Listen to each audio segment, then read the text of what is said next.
Doctor Sudhanshu Trivedi ji please आप बोले। माननीय सभापति महोदय, आज इस पुराने वक्त की आखिरी रात में खड़े होकर इस नए वक्त के आगाज की नई सुबह के दिन मैं प्रधानमंत्री श्री नरेंद्र मोदी जी, हमारे अल्पसंख्यक मामलों के मंत्री किरण रिजिजू जी का मैं बहुत इस्तकबाल करता हूं। जब वक्त के ऊपर हम बात कर रहे हैं, वक्त की रुखसती का वक्त आ गया है और नई वक्त की नई सुबह होने का वक्त आ गया है। अगर हमें इस पे बात करनी है तो मुझे चार दृष्टि से बात करनी पड़ेगी। एक, इस बिल के तकनीकी प्रावधान जिस पे बहुत सारे लोग बहुत कुछ बोल चुके हैं। दूसरा है वक्त की अवधारणा, तीसरी है वक्त की राजनीति और चौथा है वक्त की राजनीति के नाम पर होने वाली वह सांप्रदायिक बनाम सेकुलर की राजनीति। सबसे पहले हमारे नेता सदन माननीय नड्डा जी ने बताया कि किस विस्तार के साथ इस वक्त कमेटी ने काम किया, किस शिद्दत के साथ हमारी सरकार ने काम किया।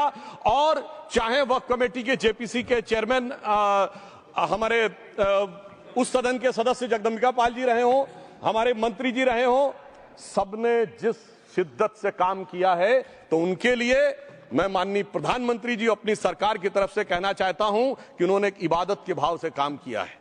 तो मैं कहना चाहता हूं, इबादतों की तरह मैं ये काम करता हूं, अपने फर्ज को झुककर सलाम करता हूं।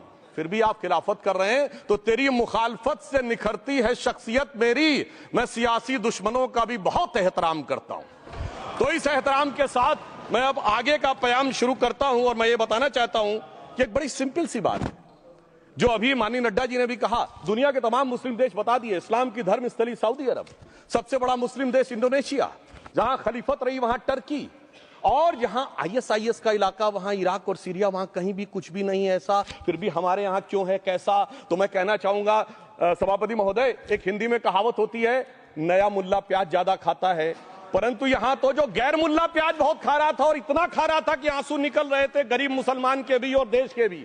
इसलिए मैं कहना चाहता हूं सभापति महोदय, अगर छोड़ दीजिए भारत की बात करिए, तो क्या ऐसी कोई शक्ति सिखों के पास है, ईसाइयों के पास है, यहूदियों के पास है, पारसियों के पास है? नहीं है। छोड़ दीजिए, इस्लाम के अंदर आइए। अगर इतना भाईचारा है तो ये सुन्नी वक्फ बोर्ड और शिया वक्फ बोर्ड अलग क्यों है मेरे भाई? जमीन पे एक दूसरे पे एतबार नहीं है, सिर्फ सियासत के लिए साथ में आने की बात है। ये भी जरा सोचने की बात है। और जो अकलियतों में भी अकलियत है, आगा खानी है, बाकी है, जो बोहरा है, उनकी तो कोई गिनती नहीं है। हमारी सरकार ने पहली बार मुस्लिम समाज के अंदर भी ईमानदारी से सबको समान प्रतिनिधित्व देते हुए एक नई सुबह के नए वक्त का आगाज किया है। इसके लिए मैं सरकार को बधाई देना चाहता हूं। और सिर्फ ऐसा ही नहीं है, मुस्लिम समाज के अनेक लोग इस प्रकार के नियमों से बहुत प्रभावित हुए और बहुत प्रताड़ित हुए, जिसके अनेक उदाहरण बहुत लोगों ने बताए होंगे। मोहम्मडन एजुकेशन सोसाइटी कोल्हापुर का केस है, ईदगाह मैदान हुबली का केस है, जिसको सुप्रीम कोर्ट ने साफ साफ उसको हुबली धारवाड़ म्युनिसिपल कॉर्पोरेशन को वापस कर दिया। अनीसा अयाशा वर्सेस तमिलनाडु वक्फ बोर्ड का केस है, तेलंगाना स्टेट वर्सेस मोहम्मद मुजफ्फर का केस है, हिमाचल प्रदेश वक्फ बोर्ड वर्सेस ख्वाजा खलीलुल्लाह का केस है, और सभापति महोदय ताजमहल पर भी दावा कर दिया गया। अब तो मैं पूछना चाहता हूं, और सुप्रीम कोर्ट ने अपने जजमेंट में कहा कि भाई शाहजहां के जमाने का लिखा फरमान लेके आइए, तब हम मानेंगे कि इस पे कोई दावा है या नहीं।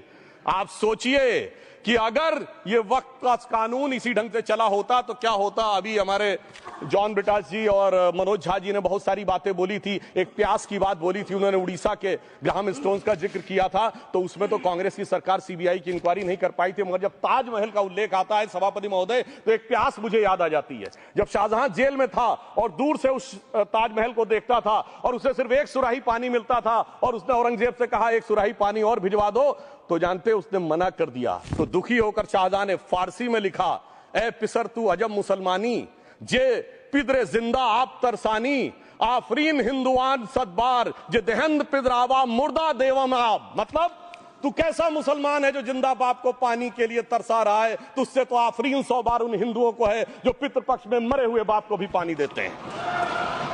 और सभापति महोदय, मैं बताना चाहता हूं कि ये हमने ईमानदारी से मुस्लिम समाज के कल्याण के लिए बात की है, क्योंकि एक तरफ खड़ा हुआ है ईमानदार मुसलमान जो शराफत के साथ ईमान को गले से लगाए हुए है, और दूसरी तरफ कुछ चंद सरमाएदार हैं जो उस अमानत में खयानत करके शरारत के साथ उसके झंडावरदार बनना चाहते हैं।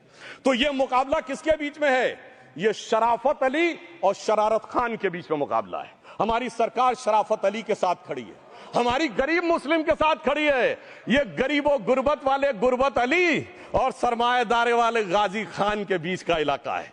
मगर मैं कहना चाहता हूं महोदय, एक बात मैं बहुत स्पष्ट रूप से कहना चाहूंगा, इन जरूरतमंद मुसलमानों की लड़ाई के लिए मैं कह सकता हूं कि ये गरीब मुसलमानों के दिल की कसक और कट्टरपंथी वोट के ठेकेदारों के मन की ठसक के बीच में हमारी सरकार ने उस कसक का साथ दिया है, जिसके लिए मैं मानता हूं गरीब और पसमानदा मुसलमान निश्चित रूप से उनका आभारी होगा। हां, मगर जब इसकी बात आती तो भी माननीय खड़गे जी भी बोल रहे थे, माननीय संजय सिंह जी भी बोल रहे थे, मनोज झा जी भी बोल रहे थे कि साहब आपके यहां वो कितने पुजारी हैं और कितने किस वर्ग के पुजारी हैं। तो मैं उनको बताना चाहता हूं, केवल अकेले जूना अखाड़े ने पिछले साल 71 SC ST लोगों को महामंडलेश्वर बनाया है। अरे आपको हमारे सदन में बैठे हुए बाल योगी उमेश नाथ जी नहीं दिखते? वैसे तो कहा जाता है जात ना पूछो साधु की, मगर मैं बताना चाहता हूं विश्व हिंदू परिषद के 50,000 से अधिक पुजारी ट्राइबल्स में जो शेड्यूल कास्ट है जो काम कर रहे हैं। मगर मैं हद अदब से पूछना चाहता हूं, बताइए मुल्ला मौलवी मुफ्ती मुकर्रम बारी हाफिज में से कितने पसमंदा हैं? उसमें कितने जुलाहा अंसारी घोसी बताइए मिरासी कितने हैं? बाकी छोड़िए, पर्सनल लॉ बोर्ड में है क्या? अरे वक्फ बोर्ड में है क्या? इसीलिए मैं कहता हूं खुद मियां फजीहत दूसरों को नसीहत। अगर ईमानदारी से बात करनी है तो उस पर आगे। मगर मैं एक बात और कहना चाहूंगा कि हमारी जो सरकार ने नाम दिया है, इसको उम्मीद नाम दिया है, और ये उम्मीद है किसके लिए? उस ईमानदार मुसलमान के लिए और देश के हर खास व आम के लिए ये उम्मीद है। मगर सभापति महोदय, कुछ लोग वो हैं जो उम्मा का ख्वाब पाले हुए थे। उम्मा शायद हमारे बहुत से लोग समझते हो ना समझते हो, पूरी एक एंटायर जो इस्लामिक खलीफत और राज होता है उसको उम्मा कहते हैं। उम्मीद वालों को तो उम्मीद की नई रोशनी दिख रही है, उम्मा वालों की उम्मीद पे पानी फिर रहा है। तो ये उम्मीद और उम्मा के बीच का भी मामला है। परंतु मैं ये भी कहना चाहूंगा सभापति महोदय, इसके बाद सिर्फ ऐसा ही नहीं था, प्रॉपर्टीज के ऊपर, तमाम सरकारी प्रॉपर्टीज पे जिसमें बहुत डिटेल में हमारे साथी लोग गए, मैं डिटेल में नहीं जाना चाहता। भोपाल का विषय, हैदराबाद का विषय, मुंबई का है, लखनऊ का है, पटना का है, बहुत प्रकार से है। माननीय लालू प्रसाद यादव जी का विषय जब बताया गया था तो बहुत ज्यादा हमारे मनोज झा जी बोल रहे थे, तो अब मैं उसके डिटेल में नहीं जाना चाहता हूं। सबने वो वीडियो देखा है। बस एक लाइन में उनके लिए कहना चाहूंगा, वो कुछ भी बोल रहे हैं, जिसे कहते हैं बिगड़ी बात बने नहीं, लाख करो किनकोए, रहीमन बिगड़े दूध को मथे न माखन होए। अब जो बोलना था वो बोल चुके, सबके सामने वो आ चुका। अब एक बात और है, दूसरे धर्म स्थलों के बारे में विषय आता है, तो मैं याद दिलाना चाहता हूं केरला के कैथोलिक चर्च ने 31 मार्च 2025 को जो लिखा, सिर्फ उसकी लास्ट की 2 लाइन बोलना चाहता हूं। We request the central government to get the amendment bill passed as early as possible so that the tears of thousands of suffering people in the place like Munambam can be wiped out only by a legal amendment that can provide a permanent solution to their suffering. We urge all the MPs from opposition party to support the bill so that the historic legislation can become unanimous. मगर सभापति महोदय, ये अल्पसंख्यकों की बात करने वाले जब अल्पसंख्यक की बात आती तराजू पे तोलते हैं, किसका वेट ज्यादा है, किसकी धमक ज्यादा है, किसकी खनक ज्यादा है, फिर तय करते हैं कि माइनॉरिटी के साथ आना है, किस माइनॉरिटी के साथ नहीं आना है। और मैं एक और बात कहना चाहता हूं, तमिलनाडु के तिरुचेरी मंदिर की बात आई, यमुनानगर में गुरुद्वारे की बात आई, केरल में क्रिश्चियन कम्युनिटी की जमीन की बात आई। बहुत सारे लोग प्लेसेस ऑफ वर्शिप के एक्ट की बात करते हैं, तो एज पर places of worship act Tamil Nadu का मंदिर का तो स्टेटस नहीं चेंज हो सकता भाई। 15 अगस्त 47 के बाद किसी प्लेस ऑफ वर्शिप का स्टेटस नहीं चेंज हो सकता, तो वक्फ बोर्ड को क्लेम फॉरफिट कर देना चाहिए, because it is in contrast to the places of worship act. परंतु अब सुनिए, यही गुरुद्वारे के बारे में भी होना चाहिए। मगर सभापति महोदय, चाहे वक्फ बोर्ड का एक्ट हो, चाहे प्लेसेस ऑफ वर्शिप एक्ट हो, एक ही को फायदा होना है, जिसे कहावत में कहते हैं खरबूजा छुरी पर गिरे या छुरी खरबूजे पे गिरे, आखिर में कटना भगवे रंग के खरबूजे को ही होता है। अब मैं यह भी बताना चाहता हूं कि इन संपत्तियों के द्वारा जो कुछ हुआ, उन्होंने इतनी चीजों को लिया है, इतनी चीजों को लिया है। एक पुराना उर्दू का शेर है कि मिटे नामियों के निशान कैसे कैसे, और ये जमीन खा गई आसमां कैसे कैसे। इस जमीन ने कैसे कैसे लोगों को अपने में समा लिया, इसकी तमाम तारीख गवाह है। अगर मैं इसमें बहुत डिटेल में जाऊंगा तो सदन का बहुत सारा वक्त जाएगा, परंतु मैं एक बात यह कहना चाहता हूं कि जब इतना ज्यादा आगे बढ़ गया तो फिर कोर्ट ने आगे इंटरवेंशन करना शुरू किया। मैं डिटेल में नहीं जाना चाहता हूं। अभी कार्तिकेय शर्मा जी ने बहुतों ने बोला सैयद फैसल का case versus union of government, Allahabad high court के केस को कहा, मगर Bashir versus state of West Bengal case में उन्होंने बहुत क्लियर कट कहा है कि waqf is not a religious denomination in accordance with Article 26 of the Constitution, so the matter relating to the restricting the economic, financial, political and other sectoral activities that may be associated with religious practice under Article 25(2)(a) of the Constitution can be regulated by the state. तो मुझे लगता है अब इसके बाद कोई किंतु परंतु का स्कोप नहीं रह जाना चाहिए। परंतु उसके बाद भी सभापति महोदय जो कानून को न माने, जो कहे संविधान को नहीं मानेंगे और जो ये कहे कि साहब अदालत के आदेश को भी नहीं मानेंगे, तो फिर इसका मतलब उसके मन में तो एक ऐसी बादशाही आ गई है। इसके लिए मुझे सभापति महोदय वो पुरानी वाली फिल्म अगर लोगों को याद हो तो मुगले आजम का वो सीन याद आता है कि जब अकबर ने अनारकली को कैद कर लिया तो सलीम कहता है जब्त मैं करूं जिसकी की जमीन वीरान हो गई है, जब्त वो न करे जिनके सिर्फ शौक के बाद चाहत को ठेस पहुंची है। ये जिल्ले इलाही की बादशाही नहीं बल्कि खुदाई है। मैं कहना चाहता हूं जो संविधान को न माने, कानून का न माने, इसका मतलब वो अपनी खुदाई में जी रहा है। तो ये वो लोग हैं। और वैसे मैं सभापति महोदय खुदाई से आजकल बहुत से लोगों को डर लगता है, क्योंकि जहां जहां खुदा है वहां वहां भगवान है, जहां जहां खुदा है वहां वहां भगवान है। बाकी आप सब बहुत बुद्धिमान हैं। अब मैं ये भी बात कहना चाहता हूं, और वैसे आखिर में उस अनारकली को कैद से छुड़ाने के लिए सलीम का एक हिंदू साथी दुर्जन सिंह ही आया था। मैं कह सकता हूं कि वक्फ की इस मुकद्दस जमीन को अगर कैद करके रखा है तो उन चंद लोगों ने जिनके दिमाग आज भी उन चीजों में भरे हुए हैं कि कोई समझता हम तो किसी जमाने में हुक्मरान वक्त थे, कोई कहता हुजूर नवाब थे, कोई कहता बादशाह आलमगीर थे, कोई कहता है बादशाह गाजी जिंदा पीर थे।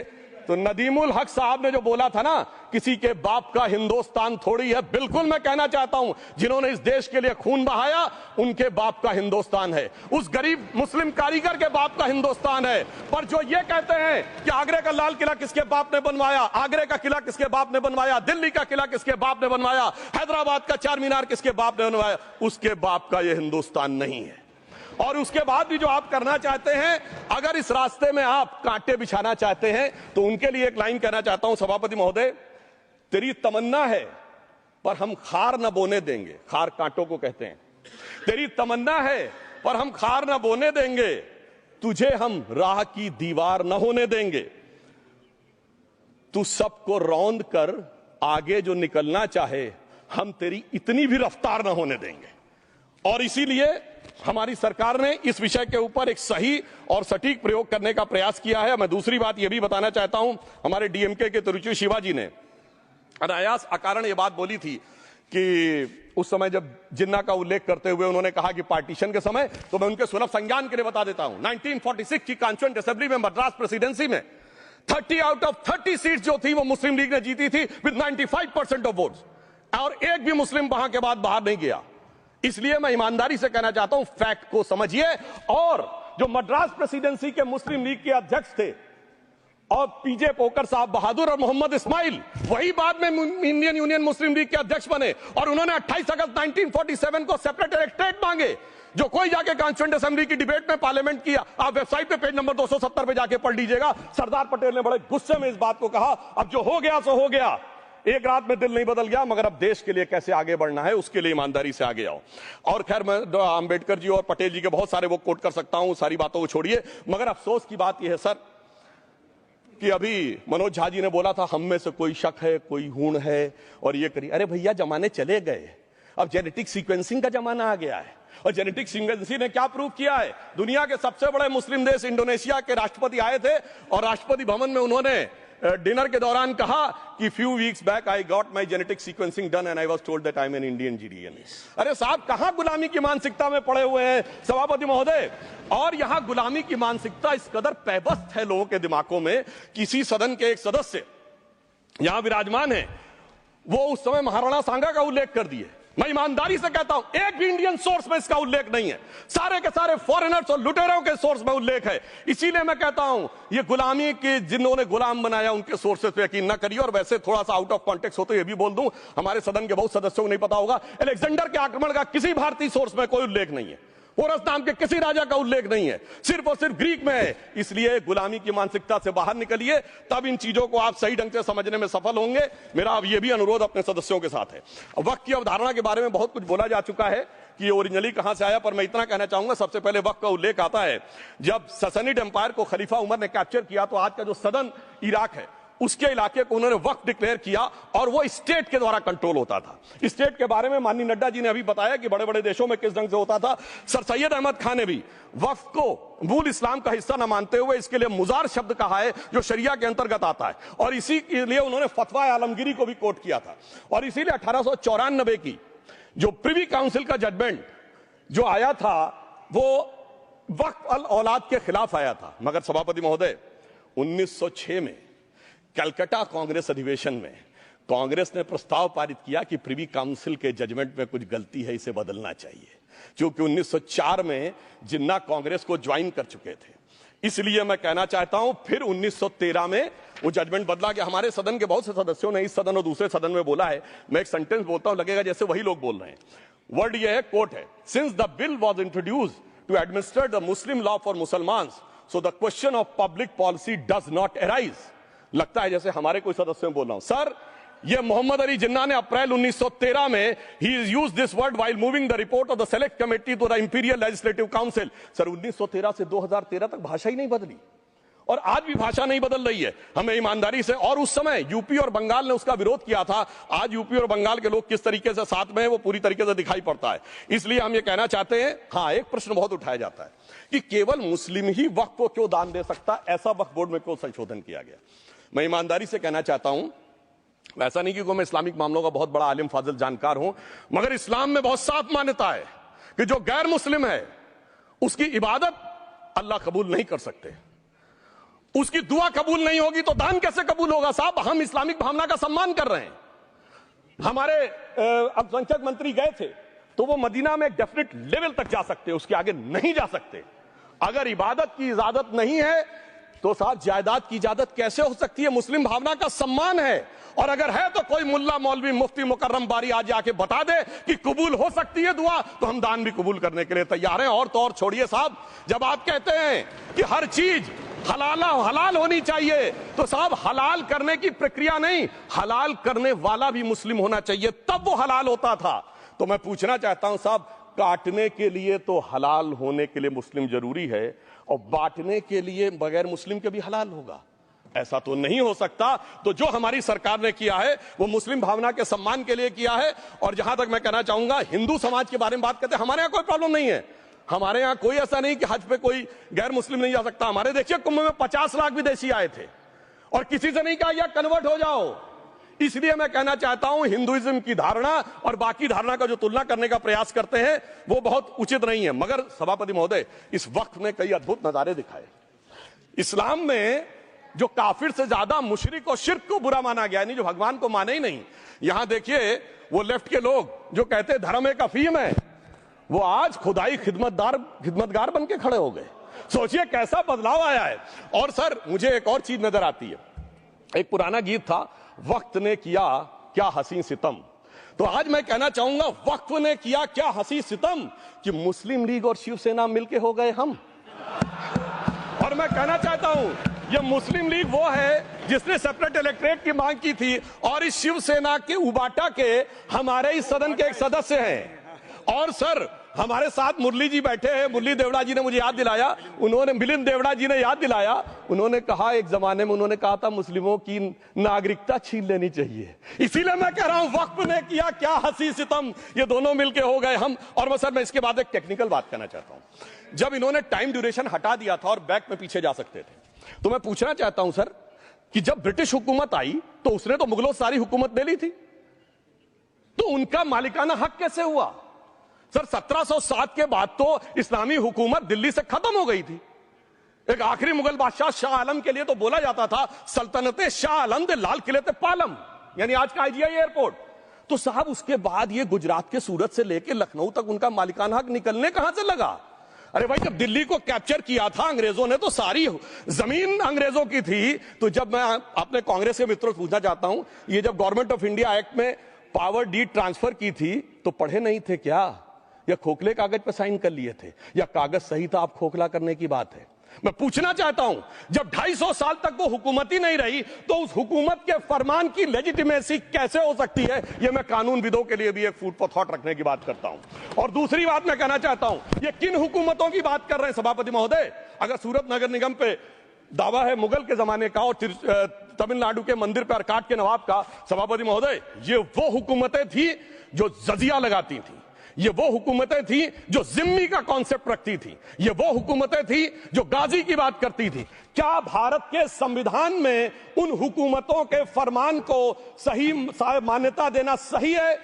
बिल्कुल गलत है। मैं कहता हूं, बाबा साहब अंबेडकर के संविधान में यदि आप ऐसी हुकूमतों के फरमान को रखने की कोशिश करते हैं तो this is fraud on constitution. और हमारी सरकार ने अगर बैक डेट से वो बंद किया है तो उस फ्रॉड को रोकने की पूरी व्यवस्था की है। और यहां पर मैं ये भी कहना चाहता हूं सभापति महोदय, जमींदारी उन्मूलन 1948 में हो गया, मगर ये बाद में जमींदार कैसे क्रिएट हो गए? हमने बचपन में विनोबा भावे, हम लोग के जन्म से बहुत पहले की बात है, विनोबा भावे जी के भूदान आंदोलन की बात सुनी थी, जिसमें जमींदारों से पैसा लेके, जमीन लेके गरीबों को दी जाती थी। पर सभापति महोदय, कभी आपने सुना कि गरीबों की जमीन जमींदारों को मिल जाए? वो 2013 के बोर्ड ने वो व्यवस्था कर रखी थी। यानी वो भूदान आंदोलन था गांधी जी के शिष्य विनोबा जी का, तो आज के गांधियों के नेतृत्व में भू हड़प आंदोलन शुरू हो गया। अगर वो भूदान आंदोलन था तो ये भू हड़प आंदोलन था। इसलिए मैं एक और बात भी कहना चाहूंगा सभापति महोदय कि जिन हुकूमतों के फरमान की बात की जाती है, एक और फैक्ट है, इसको कोई अन्यथा ना ले, जितने मुस्लिम बादशाह अलाउद्दीन खिलजी के बाद उन्होंने बगदाद की खलीफा का खुतबा पढ़ा है। That is a foreign rule, it's on record. कैसे उसको भारत सरकार मान्यता दे सकती है? इसलिए मैं कहना चाहता हूं, जरा सा गौर से देखेंगे तो हकीकत आपके सामने आ जाएगी। और क्या कभी किसी ने कल्पना की, किसी क्रिश्चियन ने तो नहीं कहा कि इंडिया गेट हमारा है, गेटवे ऑफ इंडिया हमारा है, और चर्च नहीं सही फिर भी चर्च गेट हमारा है? तो फिर यह केवल किसी एक के दिमाग में क्यों आती है? हमने जो इवैक्यू एक्ट के तहत दे दिया था पाकिस्तान के गए लोगों को, क्या हमारे जो सिख और हिंदू भाई आए थे उनकी जमीनें मिली? अरे महाराजा रणजीत सिंह की राजधानी लाहौर थी और काबुल तक था राज, तो क्या उन्होंने जमीनें नहीं दान दी होगी गुरुद्वारे और मंदिरों को? वो मिली। अरे वो तो छोड़िए, ननकाना साहब और करतारपुर साहब तक नहीं मिला था। इससे दिखाई पड़ता है कि कितनी एक तरफा हम लोगों ने कोई निगोशिएट ही नहीं किया और उसे करने की बात कही थी। इसलिए मैं कह सकता हूं सर, अब हमारी सरकार ने जो संशोधन किए हैं, अब यह मजहबी हुकूमत के फरमान से नहीं, बाबा साहब अंबेडकर के संविधान से चलने वाला है। अब मैं अंत में उस विषय के ऊपर आता हूं जिसे सांप्रदायिक राजनीति बनाम सेकुलर राजनीति इसके ऊपर कहा जाता है। सभापति महोदय, मैं बताना चाहता हूं कि जब आजादी मिली उसके बाद क्या किसी ने डिमांड किया था कि हमें वक्फ बोर्ड चाहिए? नहीं किया था। फिर क्यों 54 में दिया गया? किसी मुस्लिम ने डिमांड किया क्या कि मदरसे चाहिए? फिर क्यों दिया गया? मुस्लिम समाज तो राष्ट्र की मुख्य धारा में आने को तैयार था, इसीलिए यूसुफ खान, दिलीप कुमार के नाम से आने में उन्हें कोई प्रॉब्लम नहीं थी। महजबीन बानो को मीना कुमारी के रूप में आने में प्रॉब्लम नहीं थी। मुमताज बेगम को मधुबाला बन के आने में प्रॉब्लम नहीं थी। हामिद अली को अजीत के रूप में आने प्रॉब्लम नहीं थी। मगर, और मैं यह भी बताना चाहता हूं, मुस्लिम समाज में बहुत बड़ा तबका उस समय इस बात को सोच रहा था, और अभी कपिल सिब्बल साहब बोले, ये उस चीज के वकील नहीं, इन्हें पता होना चाहिए, पता होगा कि सुन्नी सेंट्रल वक्फ बोर्ड राम मंदिर में 1961 में मुद्दई बना है, 12 साल के बाद। क्योंकि के मोहम्मद ने लिखा है कि एक बहुत बड़ा तबका था जो ये मानता था कि हमें इस चक्कर में नहीं पड़ना चाहिए। मगर अफसोस कि वही लेफ्टिस्टों, सेक्युलरिस्टों ने उनको समझाकर इस मुकाम तक लाकर खड़ा कर लिया। अब यहां मैं एक और बात कहना चाहूं, खैर छोड़िए उन सरकारों ने बाद में क्या दिया, मगर उसके बाद सुनिए, इंदिरा जी के जमाने में मुस्लिम पर्सनल लॉ बोर्ड आया, तो राजीव जी के जमाने में शाबानो केस आया, तो नरसिम्हा राव के जमाने में 95 का एक्ट आया, तो मनमोहन सिंह जी के जमाने में 2013 का एक्ट आया, मगर इलाज नहीं निकला। तो इसे एक शेर में कहूंगा कि मरीजे सेकुलर इश्क पर लानत खुदा की, मर्ज बढ़ता गया जो दवा की। अब मैं सभापति महोदय एक और बात कहना चाहता हूं, शुरू के 20-25 साल में मुस्लिम समाज के बारे में मैं कहना चाहता हूं। आज जब आजादी मिली तो मुस्लिम समाज के प्रतीक कौन थे?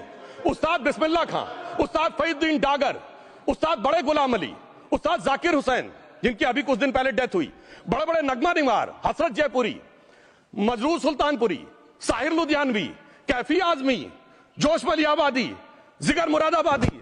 अब सर क्या हो गया? तब मुस्लिम समाज इन अदब के शाहकारों के साथ जोड़ा जाता था। आज मुस्लिम समाज का नेतृत्व किन लोगों के साथ जोड़ता है? इशरत जहां, याकूब मेनन, मुख्तार अंसारी, अतीक अहमद, दाऊद इब्राहिम।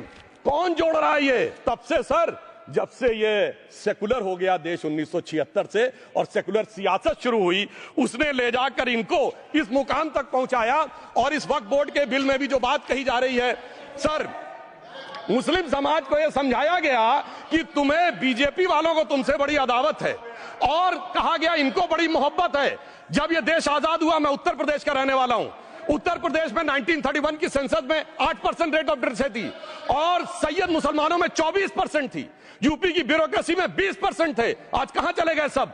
मैं एक लाइन में कहना चाहूंगा, ये अदावत और मोहब्बत की सियासत में ऐसे फंसे कि किसी को किसी की मोहब्बत ने मारा, किसी को किसी की अदावत ने मारा, मगर इस शराफत अली को सेकुलर सियासत ने मारा। अब मैं मुसलमानों के बारे में कहना चाहता हूं, मुस्लिम समाज के लिए।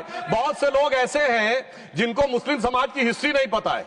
मैं बताना चाहता हूं, भारत से जब न्यूमेरिक सिस्टम सबसे पहले गया तो अल जहार थे सबसे पहले, जिन्होंने जाके 1793 में जो सूर्य सिद्धांत था उसका अरबी में ट्रांसलेशन हुआ सिंध हिंद। और हम बता रहे हैं हम किस तरह के मुस्लिम को साथ रखते हैं। डॉक्टर कलाम से बड़ा आलिम इस्लाम में साइंसदान नहीं हुआ, और आरिफ मोहम्मद खान साहब जो बिहार के गवर्नर हैं, उनसे बड़ा आलिम फाजिल मुसलमान आज सियासी जमात में तो नहीं होगा, यह मैं दावे के साथ कह सकता हूं। मगर मैं बताना चाहता हूं सर, उसके बाद उन्होंने एक किताब लिखी, एक सर 10th सेंचुरी के मुस्लिम राइटर थे जिन्होंने किताब लिखी, उसका नाम था the compendious book of balancing and completion according to Hindu calculation, जिसको शॉर्ट में अल जब्र कहा गया, और वहां से अलजबरा निकला। और सर उसके बाद अल ख्वारिज्म आया। और सर आज मेरे ख्याल से सदन के बहुत से लोगों को नहीं पता होगा, ये जो एल्गोरिथम वर्ड है ये अल ख्वारिज्म से आया हुआ है। एक जमाने में इस्लाम में बैतुल हिकमत था, यानी वो सबसे बड़ा हिकमत का केंद्र था, जब एक से एक लोग होते थे। बहुतों को नहीं पता होगा कि कोलंबस ने जिस नक्शे के थ्रू दुनिया ट्रेवल किया था, वो बनाने वाला भी एक मुस्लिम था, अल इदरीसी। मगर सर एल्गोरिथम आज ऐसा बदला कि एआई के एज में दलगत भावना से ऊपर उठकर औरंगजेब के साथ खड़े हो गए। सर ये एल्गोरिथम किसने बदल दिया, ये मैं बताना चाहता हूं। इस पे थोड़ा सोचने की जरूरत है। इसलिए मैं कहता हूं मुस्लिम पॉलिटिक्स की सोच क्या थी, हमने किन मुसलमानों का साथ दिया है, मैं बताना चाहता हूं सर। वीर अब्दुल हमीद की शहादत की 50वीं वर्षगांठ 2015 में हुई। प्रधानमंत्री मोदी जी ने उनके पूरे परिवार को और उनकी पत्नी को बुला के सम्मानित किया, और इन लोगों ने उस यासीन मलिक को, जिसके ऊपर 3 एयरफोर्स के ऑफिसर्स को हत्या करने का आरोप था, वो प्रधानमंत्री आवास में। सर साफ दिखाई पड़ता है कौन किसके साथ खड़ा हुआ है, कौन किस तरह के मुसलमान के साथ खड़ा हुआ है। और सर मैं ये भी कहना चाहता हूं सर, ये सर अपने टर्न पे बोलिए सर, पिछले 30-35 सालों से हुआ खड़ा किया जा रहा है। 1990 में जब राम मंदिर आंदोलन हुआ, कहा गया बीजेपी आएगी उत्तर प्रदेश में खा जाएगी। सर बीजेपी आने के बाद उत्तर प्रदेश में जानते क्या हुआ सर? 22 साल से शिया सुन्नी के बीच में जो दंगे चलते थे और मदे साहबा का जुलूस नहीं निकलता था, शिया समुदाय का मदे साहबा का जुलूस लखनऊ में हमारी सरकार में निकलना शुरू हुआ। और उसके बाद कहा गया केंद्र में भाजपा आएगी तो खा जाएगी। सर अटल जी की सरकार आई, इतनी शानदार स्थिति रही। उसके बाद कहा गया गुजरात में आएगी तो भाजपा खा जाएगी। सर गुजरात का मुसलमान आज सबसे समृद्ध मुसलमान है, सबसे ज्यादा जकात वहां से आता है। उसके बाद कहा गया मोदी जी की सरकार आएगी तो क्या होगा? सर मोदी जी की सरकार आने के बाद हमारे साथियों ने बताया है अल्पसंख्यक समुदाय के 70% लोग हैं जिनको किसी न किसी एक योजना का लाभ जरूर मिला है। और सर फिर कहा गया सीए आएगा तो नागरिकता छिन जाएगी। सर उसके बाद भी आपने सब देखा, और सर हम बचपन में सुनते थे कि राम मंदिर बनने लगेगा तो मिडिल ईस्ट के देश पेट्रोल देना बंद कर देंगे। सर राम मंदिर भी बन रहा है, और भारत मिडिल ईस्ट कॉरिडोर भी बन रहा है, और अबू धाबी में भी मंदिर बन रहा है, और 4 मुस्लिम देशों ने सर्वोच्च नागरिक सम्मान मोदी जी को दिया हुआ है। इसलिए मैं कहना चाहता हूं सर, मर्ज हो तो उसका इलाज किया जा सकता है। जैसे हमारे यहां वैद धनवंतर माने गए हैं, इस्लामी अकीदे में वैद हकीम लुकमान माने गए, तो कहा गया है उनके लिए कि इसमें क्या रखा है, देखे है जो तू आन के पास, बदगुमा वहम की दारू नहीं लुकमान के पास। यानी मर्ज का इलाज है, पर वहम का इलाज तो हकीम लुकमान भी नहीं कर सकते जो आपने पाल कर रखा है। मैं कहना चाहता हूं हम किन मुसलमानों की बात करते हैं? आप गंगा जमुनी तहजीब की बात करते हैं। सर दारा शिकोह औरंगजेब का बड़ा भाई था, उसने उपनिषदों का अध्ययन किया, संस्कृत में अनुवाद कराया और नाम रखा सिर्रा अकबर, यानी वर्ड्स ऑफ गॉड। मैंने किसी को दारा शिकोह की जयंती मनाते हुए नहीं देखा। मैं पूछना चाहता हूं बेगम बीबी ताज, उनके घर पे जाते किसी ने सुना? सर ये बताइए, आलम शेख इतने बड़े कृष्ण भक्त के कवि, किसी ने सुना उनके घर पे जाते हुए? मलिक मोहम्मद जायसी जिन्होंने पद्मावत लिखा, उत्तर प्रदेश के रहने वाले, उनके घर पे कोई गया? ये बताइए ब्रिगेडियर मोहम्मद उस्मान के घर पे कौन गया? आजमगढ़ में, गाजीपुर के रहने वाले थे, आज तक जाने वालों में नहीं दिखे। और मैं सर बताना चाहता हूं एक और बात सर, एक सैयद इब्राहिम रसखान हुए हैं बहुत बड़े कृष्ण भक्त के कवि सर, जिन्होंने क्या लिखा, उन्होंने कहा मेरा अगला जन्म हो तो भी मैं कृष्ण भक्ति बनना चाहूंगा, मनुष्य बनूं तो ग्वाल बाले के रूप में और पशु बनूं तो गाय के रूप में। उन्होंने कहा मानुष हो तो वही रसखान बसों ब्रज गोकुल गांव के ग्वारन, जो पशु हो तो कहा बस मेरो चरो नित नंद की धेनु मजारन। सर उन्होंने कहा गायों के बीच में नंद बाबा की गायों में जन्म लेना चाहूंगा, मगर सर आज एक ऐसे नेता आए हैं इस देश में जिनको गायों से बदबू आने लगी है, तो उनके लिए मुझे मेरे मन में भाव आता है सर कि श्री रामचंद्र कह गए सिया से ऐसा कलयुग आएगा, गोपालक श्री यदुवर कुल में एक ऐसा नेता आएगा जिसे बकरे कटने में खुशबू मिलेगी, गौ माता में बदबू पाएगा। रामचंद्र कह गए सिया से कैसा कलयुग आएगा। अब सर मैं एक और बात भी कहना चाहता हूं, हम किनको मानते हैं सर, नजीर अकबराबादी को सुनिए, कृष्ण भक्त के लिए क्या कहा। सर मैं एक बोलना चाहता हूं, बुल्ले शाह ने क्या कहा, बुल्ले शाह ने कहा अभी होली गुजरी है, उसने कहा था आज होली खेलूंगी मैं कर बिस्मिल्लाह। उन्होंने आगे कहा अलस्तु बिरबिकुम प्रीतम बोले, सब सखियों ने घूंघट खोले, नाम नबी की रतन चढ़ी, सुनिएगा, नाम नबी की रतन चढ़ी और बूंद पड़ी अल्लाह अल्लाह, आज होली खेलूंगी मैं कर बिस्मिल्लाह। तो मैं भी कहता हूं अब बिस्मिल्लाह करिए और उसके बाद हमारे इस सहयोग करिए, इस सकारात्मक उसका, वरना अल्हम्दुलिल्लाह जो हम मुसलमानों के लिए और देश के लिए करना चाहते हैं उसमें हमें सफलता जरूर मिलेगी। अंत में मैं सिर्फ यह कहना चाहता हूं सर, तमाम प्रकार की बातें यहां पर हुई, सकारात्मक और नकारात्मक, मगर अफसोस की बात यह है कि 1913 के वक्फ वाल औलाद से लेके 2013 के वक्फ वाल औलाद तक इनकी फितरत नहीं बढ़ती, क्योंकि सर ये तो पार्टियां ही अल औलाद हैं, तो इनको तो उससे बहुत ज्यादा वो होगी। पर मैं सिर्फ अंत में कहना चाहता हूं सर, अपनी सोच बदलिए। आप जिस कश्ती पे सवार होकर इस दरिया को पार करने की कोशिश कर रहे हैं, पिछले 75 साल में नहीं कर पा रहे हैं, 10-12 साल में बहुत हिचकोले खा रहे हैं, तो कश्ती और रास्ता बदलिए। तो इनके लिए अंत में एक पंक्ति कहते हुए बात समाप्त करना चाहूंगा कि इन्होंने कश्ती भी नहीं बदली, दरिया भी नहीं बदला, पर इन डूबने वालों का जज्बा भी नहीं बदला, पर है शौक सफर ऐसा, एक उम्र हुई हमने मंजिल भी नहीं पाई, रास्ता भी नहीं बदला। अब अगर नई मंजिल पानी है, नई मंजिल की नई सुबह देखनी है, तो मैं कहना चाहता हूं आइए सबको साथ लेकर चलिए।